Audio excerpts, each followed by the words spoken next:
বাবার লাশটা কাঁধে নিয়ে যখন বাড়ি থেকে বাবাকে চিরতরে বিদায় দেব, তখনই হঠাৎ করে মনে পড়ল যে বাবার কাঁধে চড়ে কত মেলা, কত হাটে ঘুরে বেরিয়েছি, কত দূর দেশে ভ্রমণ করেছি হেসে খেলে। সেই কাঁধ ছিল আমার প্রথম আশ্রয়, প্রথম আকাশ।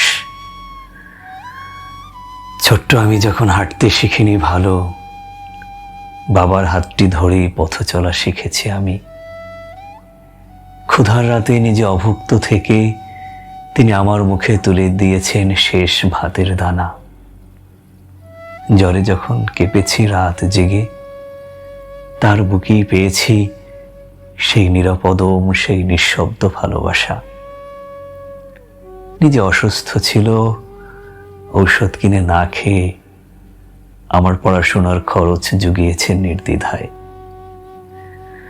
মেলায় যাওয়ার বায়না ধরলে বাবা আমাদের দোয়েল পাখির ছবিযুক্ত 2 টাকার নোট দিতেন, তাতেই আমরা সবাই খুশি থাকতাম।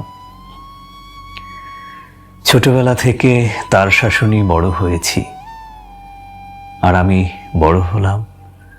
বাবা যখন অসুস্থ হলেন, তখন তিনি আমার শাসনই মেনে চলতেন। প্রকৃতির কি নিয়ম! সময় অনেক কিছুই পরিবর্তন করে দেয়। এরকম রয়েছে আরো কত শত অপ্রকাশিত স্মৃতি। সন্তানের কাছে কত ঋণ থাকে বাবার তরে, বার্ধক্যে তার হাত ধরে পাশে থাকার ঋণ, তার চোখের জল মুছে দেওয়ার সেই কর্তব্য, যা কোনো দিন শেষ হয় না, শুধু বেড়েই চলে।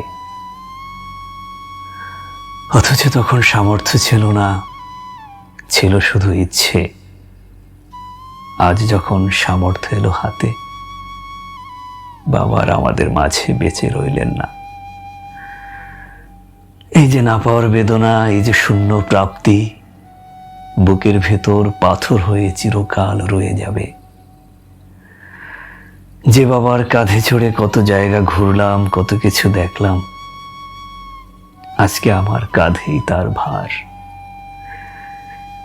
এই লাশ যত না ভারী লাগে আমার কাঁধে, তার চেয়েও বেশি ভারী লাগে বুকের ভেতর জমে থাকা সেই না বলা কথা। ভালোবাসি তোমাকে বাবা, সেই না দেওয়া প্রতিদান, সেই বাবার শেষ ভ্রমণ।